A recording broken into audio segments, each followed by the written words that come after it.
Normalmente, cuando se habla de una luna de miel, pues existe esta expectativa casi universal de desconexión total, ¿no? Es como una especie de pacto no escrito. Claro, un descanso necesario.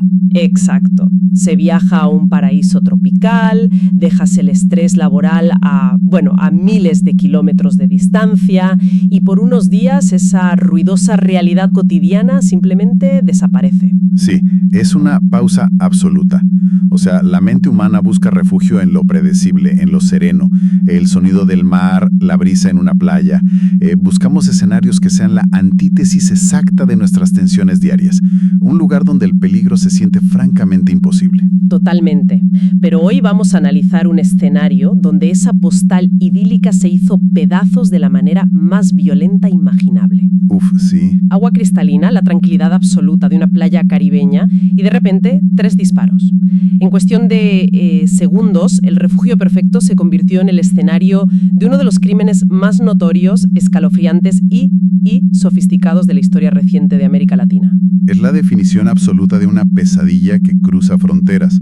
Digamos que es una colisión brutal y muy calculada entre el mundo privado de un individuo y las oscuras realidades del crimen transnacional.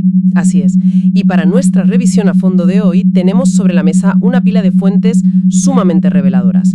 Estamos hablando de documentos judiciales de Colombia, reportes de inteligencia desclasificados y extensas investigaciones periodísticas de todo el continente. Todo documentando el caso del fiscal paraguayo Marcelo Pecci. Exacto, la vida y el trágico asesinato de Pecci.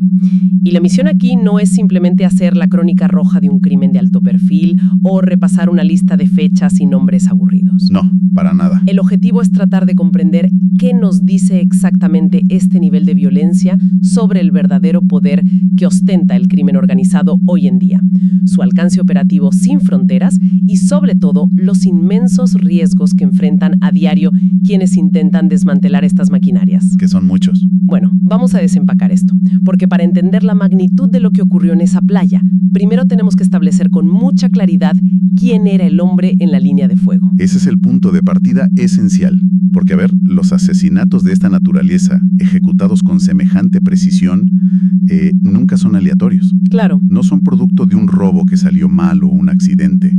Son mensajes corporativos, decisiones calculadas al milímetro por organizaciones criminales que la verdad operan como verdaderas multinacionales. Sí. Y el objetivo elegido nos dice todo sobre el motivo del ataque. Y fíjate que al revisar los expedientes, yo como lectora, me doy cuenta de que el perfil de Marcelo Pecci es clarísimo. No estamos hablando de un fiscal de turno que investigaba robos callejeros o delitos menores. En absoluto. Los documentos lo describen como un especialista quirúrgico, alguien enfocado directamente en las venas que nutren al poder criminal. O sea, el narcotráfico a gran escala, el crimen organizado internacional y el lavado de dinero. Su especialidad. Exacto. De hecho, los reportes destacan repetidamente su participación central en investigaciones inmensas, siendo una operación llamada A Ultranza PY el ejemplo clave aquí. Así es, A Ultranza PY. Y revisando sus logros, investigar estas redes se siente como tocar el cable de alta tensión en un sistema eléctrico. No es jugar con un enchufe defectuoso en la pared de tu casa. Es manipular directamente la red de transmisión principal que alimenta de energía a toda una ciudad entera. Esa analogía es perfecta. Lo fascinante aquí es cómo el trabajo de un solo individuo, armado con la ley, hojas de cálculo y la capacidad de cruzar datos financieros, puede llegar a desestabilizar estructuras criminales tan gigantescas. Tan masivas, sí. Tan lucrativas, que al final estas deciden que la única salida viable para su propia supervivencia es el asesinato. Pero para entender por qué Pecci era tan peligroso, pues hay que entender cómo funcionaba A Ultranza PY. Claro. Esta no fue, digamos, una operación de incautación de drogas común y corriente. Fue el mayor golpe contra el crimen organizado y el lavado de dinero en la historia de Paraguay. Me gustaría detenerme ahí un segundo, si te parece. Dime. Porque el término lavado de dinero se usa tanto en las noticias y todo, que a veces siento que pierde su peso real.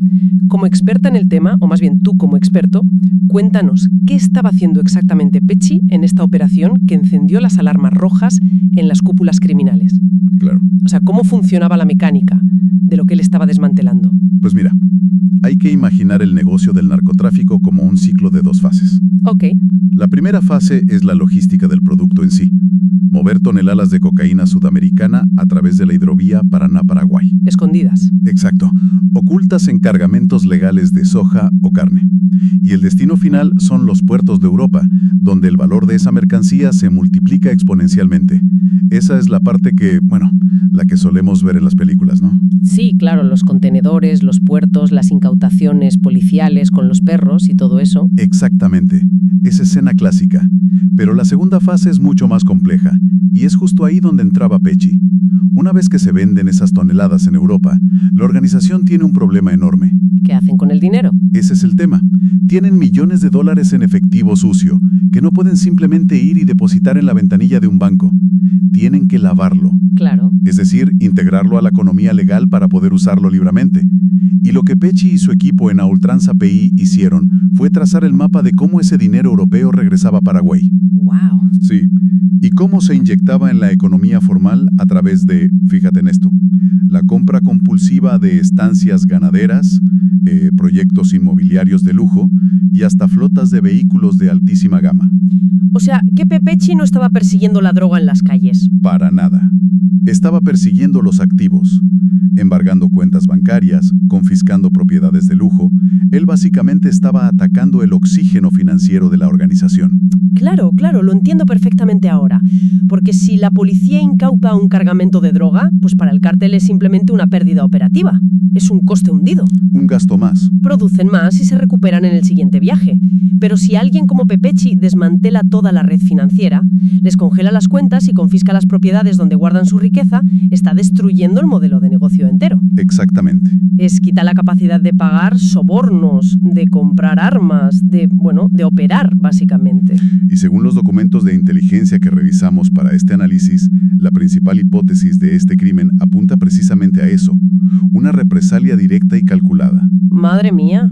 Cuando un investigador se acerca demasiado a los verdaderos beneficiarios del sistema criminal, aquellos que están sentados disfrutando del dinero lavado, la orden de neutralizarlo se emite con la misma frialdad que una decisión de una junta directiva corporativa. ¡Qué fuerte!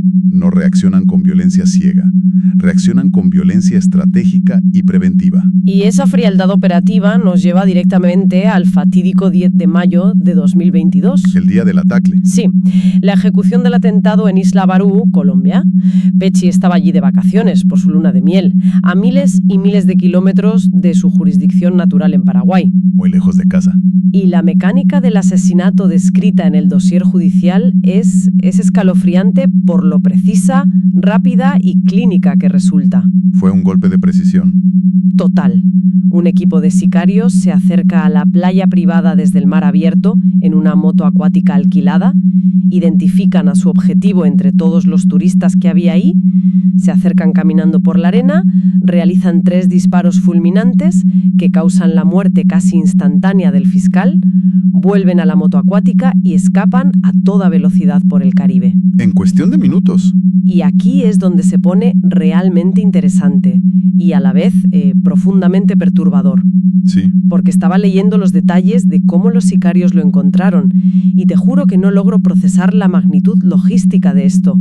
O sea, tuvieron que saber en qué vuelo iba, en qué hotel exacto se hospedaba. Así es. Estamos hablando de que el crimen organizado monitorea vuelos internacionales y reserva motos acuáticas en otros países solo para cazar a un fiscal.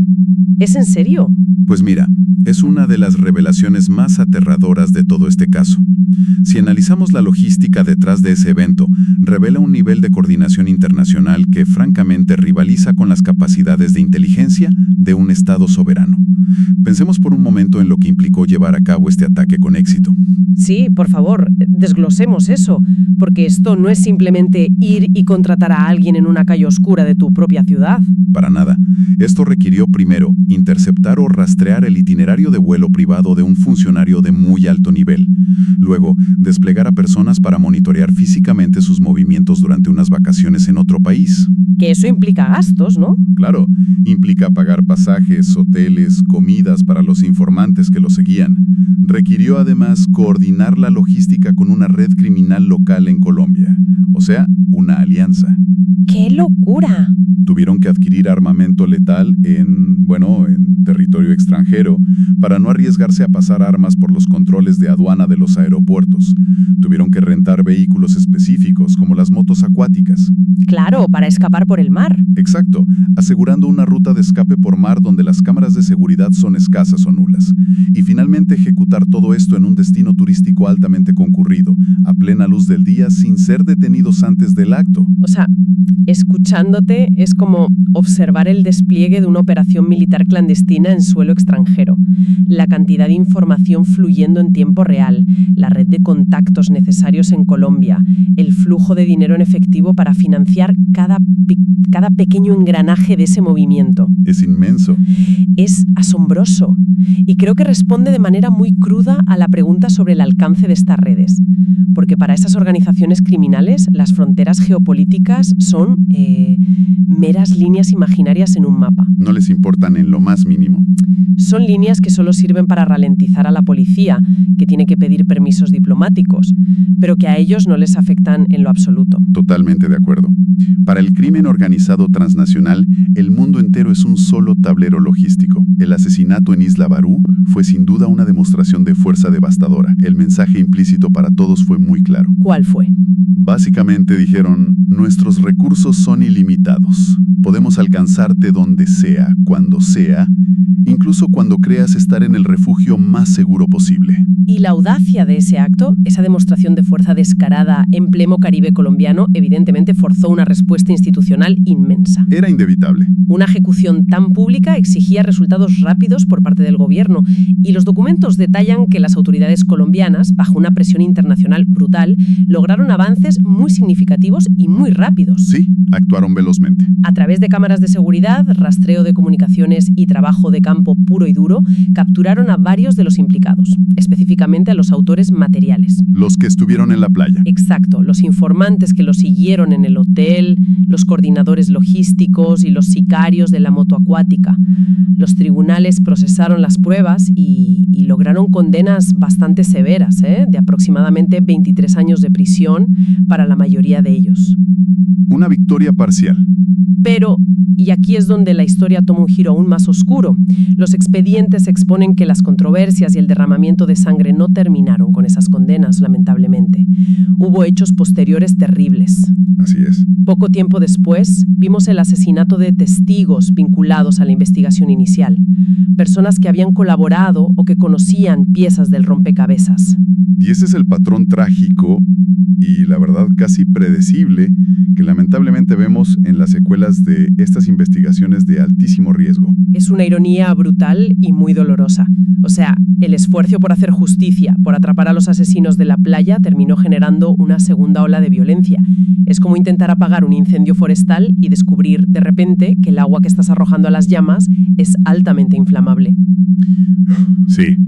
Y si conectamos esto con el panorama general de cómo funciona la anatomía del crimen transnacional, se empieza a entender la lógica fría, esa lógica casi matemática detrás de estos asesinatos posteriores. A ver, explícanos eso de la anatomía criminal. Claro, estas organizaciones operan bajo una estructura piramidal extremadamente estricta. En la base de la pirámide están los autores materiales. Los ejecutores. El individuo que jala el gatillo en la moto acuática, el informante local que vigila el hotel, el conductor del vehículo de escape. Para la organización que financia todo el operativo, estas personas son peones, ticas totalmente prescindibles. La cúpula asume desde el inicio que, tras un crimen de tan alto perfil, la policía atrapará a algunos de ellos. Está contemplado en su presupuesto de riesgo. Es simplemente parte del costo operativo. Claro, o sea, cuando la policía hace una rueda de prensa anunciando que atraparon a los de la moto acuática, la organización en sí no colapsa. Para nada. Ni siquiera tiembla, me imagino. En absoluto. Pierden una herramienta, pero la mano que sostiene la herramienta sigue intacta. ¡Wow! Sin embargo, lo que la organización no puede permitirse, bajo ninguna circunstancia, es que esos peones capturados o cualquier testigo externo proporcionen información que permita a las autoridades escalar por esa pirámide. Entiendo. El asesinato de testigos es una táctica de control de daños estándar. Está diseñada sin ninguna empatía. Se ejecuta para cortar brutalmente cualquier eslabón, por pequeño que sea, que pueda conectar a la base prescindible con la cima intocable. Básicamente están construyendo un muro de silencio a base de terror puro. Un cortafuegos hecho exclusivamente de violencia. Y eso nos empuja directamente hacia el gran vacío de este dossier, la herida abierta que sigue sangrando en este caso. Así es. Al hablar de la cima de la pirámide, llegamos a la identificación y captura de los autores intelectuales, algo que sigue en desarrollo. Quien firmó el cheque millonario para financiar toda la operación logística, quien dio la orden original de matar al fiscal Pecci, sigue siendo un enigma que no se ha resuelto por completo en los tribunales. Es la gran cuenta pendiente. Ahora, los documentos sí mencionan nombres. Específicamente surge el nombre de Sebastián Marcet como uno de los principales sospechosos en el radar de las autoridades internacionales respecto a la autoría intelectual. Y aquí debemos ser absolutamente claras e imperativas con la audiencia que nos escucha. Muy importante este punto. Sí.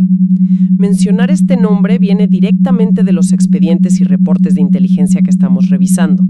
Nosotros no estamos avalando estas acusaciones ni tomando ninguna postura judicial. Simplemente estamos reportando imparcialmente lo que los documentos señalan como una línea de investigación de las autoridades. Exacto. Es información de las fuentes oficiales, nada más. Y además, es fundamental añadir que él ha negado rotundamente cualquier participación en este crimen. Siempre lo ha negado. Pero bueno, independientemente de los nombres que baraje la policía, el hecho innegable es que los verdaderos arquitectos del asesinato aún no han enfrentado a la justicia. Pero, oye, hay algo que me cuesta entender al leer todo esto. Dime, ¿qué es? Si las autoridades tienen bajo custodia a los que dispararon, a los que coordinaron la moto acuática, enfrentando décadas de prisión en Colombia, ¿por qué estos tipos simplemente no abren la boca, confiesan quién les pagó y reducen sus condenas? ¿Acaso la cadena de mando está completamente rota desde el principio? Esa es la pregunta central que frustra a investigadores en todo el mundo. Y la respuesta técnica es la compartimentación extrema. ¿Compartimentación? Sí, es una asimetría total en el flujo de información dentro de la red criminal. Ok, pero ¿cómo funciona esa compartimentación en la práctica para que un sicario no sepa quién es su verdadero jefe? O sea, ¿alguien le tuvo que dar el dinero? Claro, pero hay que imaginar una cadena de mando diseñada específicamente para tener eslabones ciegos. A ver. El líder real, el autor intelectual, él no agarra su teléfono y llama a un sicario. El líder le da una orden muy vaga a un lugarteniente de altísima confianza, quizás en una reunión presencial donde no hay teléfonos ni micrófonos. Ok, primer nivel. Ese lugarteniente usa un sistema de mensajería doblemente encriptado para contactar a un broker. O sea, un contratista. Exacto, un contratista criminal independiente que opera, no sé, en un tercer país. Ese broker, a su vez, subcontrata a un líder de una pandilla local en Colombia. Y ese es el líder de pandilla quien finalmente contrata a los individuos específicos que se van a subir a la moto acuática. ¡Madre mía! La cantidad de intermediarios. Y los pagos se fraccionan, se mueven a través de criptomonedas o empresas fantasma internacionales. Entonces, cuando la policía atrapa al sicario en la playa, ese individuo literalmente no sabe quién es el gran jefe.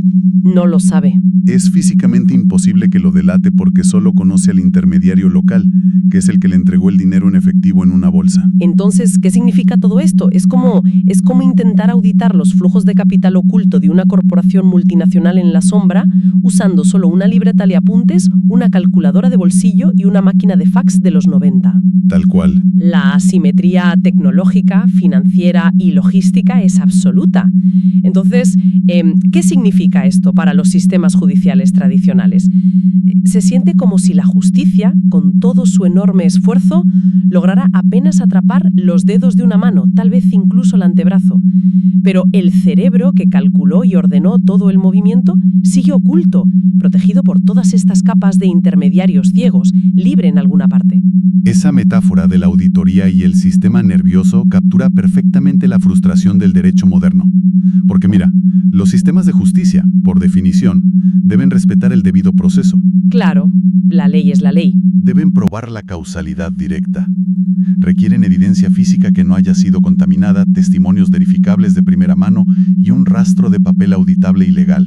Además, operan dentro de jurisdicciones muy estrictas, Un fiscal colombiano no puede simplemente agarrar un avión y hacer allanamientos en otro continente. No, claro. Tienen que pedir exhortos, firmar tratados. Y mientras la justicia tiene que detenerse en cada frontera a pedir permiso soberano, llenar formularios burocráticos de extradición, traducir cientos de páginas de documentos legales a otro idioma, El crimen no espera. el crimen organizado opera en la nube, enviando dinero y órdenes a la velocidad de la luz. Los autores intelectuales usan esa lentitud burocrática institucional para eliminar evidencias, intimidar a más fiscales, silenciar a cualquier posible eslabón débil y reubicar sus operaciones en cuestión de días. Lo cual los obliga a observar el verdadero impacto, ¿no? El oscuro legado a largo plazo que deja este caso. Que es gravísimo. Sí, el fracaso parcial, al menos hasta este momento, en llevar a los grandes autores intelectuales ante un tribunal internacional, no es solo un problema de un expediente que se archiva en Asunción o en Bogotá. El dossier concluye que este asesinato evidenció de manera innegable el inmenso poder paralelo del crimen organizado. Un poder gigantesco. Y el riesgo letal que asumen absolutamente todos los funcionarios judiciales de América Latina. Y para quienes analizan este caso desde fuera y tal vez se preguntan, a ver, ¿por qué esto es relevante si yo no trabajo en el sistema de justicia o no vivo cerca de esos países? La respuesta que arrojan las fuentes es escalofriante. Definitivamente. Designado a plena luz del día por el simple hecho de hacer su trabajo, que es proteger a esa sociedad, el mensaje que deja el crimen no es solo para sus colegas directos. No, es para todos. Es un mensaje de intimidación masiva para toda la ciudadanía. Y esto plantea una pregunta importante y muy urgente sobre la vulnerabilidad institucional crónica que padecemos. En el ámbito legal y de la sociología criminal se estudia mucho el fenómeno del efecto paralizante. El chilling effect, que le dicen en inglés. Exacto. El objetivo final del crimen organizado, al ejecutar un acto logísticamente tan complejo y audaz como el asesinato transnacional de Marcelo Pecci, no es únicamente detener esa investigación particular que el fiscal llevaba a cabo. Es ir más allá. Es inyectar terror directamente en el sistema nervioso central del aparato de justicia. Lo que buscan, en el fondo, es disuadir a toda una generación futura de funcionarios. Quieren asegurarse de que el próximo fiscal brillante e incorruptible, justo antes de firmar una gran orden de allanamiento contra una red de lavado de dinero, se detenga. Que lo piense 2 veces. Que mire una foto de su familia en el escritorio y se pregunte a sí mismo, ¿realmente vale la pena cruzar esta línea? ¿Terminaré como Pecci en mis próximas vacaciones? Si ese miedo logra que los funcionarios miren hacia otro lado por puro instinto de supervivencia, el crimen organizado ha ganado la guerra sin necesidad de disparar una sola bala más. Y ese es el verdadero daño estructural y corrosivo, porque si quienes están constitucionalmente mandatados para aplicar la ley están paralizados por el terror a represalias internacionales incontrolables, pues la ley deja de existir en la práctica. Se convierte en tinta sobre un papel sin ningún valor real.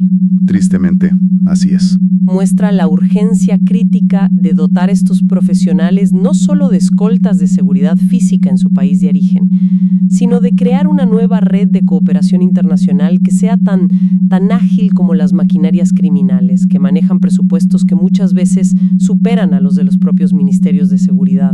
Exactamente. Es un desafío monumental, porque la criminalidad evolucionó hacia el siglo XXI muchísimo más rápido que las instituciones encargadas de contenerla. Bueno, para ir cerrando nuestra inversión profunda de hoy, tras revisar todos estos expedientes judiciales y reportes, nos encontramos de frente a una dualidad profundamente inquietante. Una paradoja, casi. Totalmente. Por un lado, tenemos un caso parcialmente cerrado en lo que respecta a los ejecutores tácticos, hombres que hoy cumplen sentencias de más de 2 décadas de prisión en Colombia por haber apretado el gatillo desde una moto acuática alquilada. O sea, hay culpables tras las rejas. La parte visible está pagando. Sí, pero por otro lado tenemos un caso dolorosamente abierto, un misterio persistente, complejo y muy peligroso respecto a los arquitectos intelectuales del atentado. Los individuos que realmente pensaron la estrategia, que movieron los hilos invisibles, que financiaron la logística y que ordenaron silenciar a la justicia.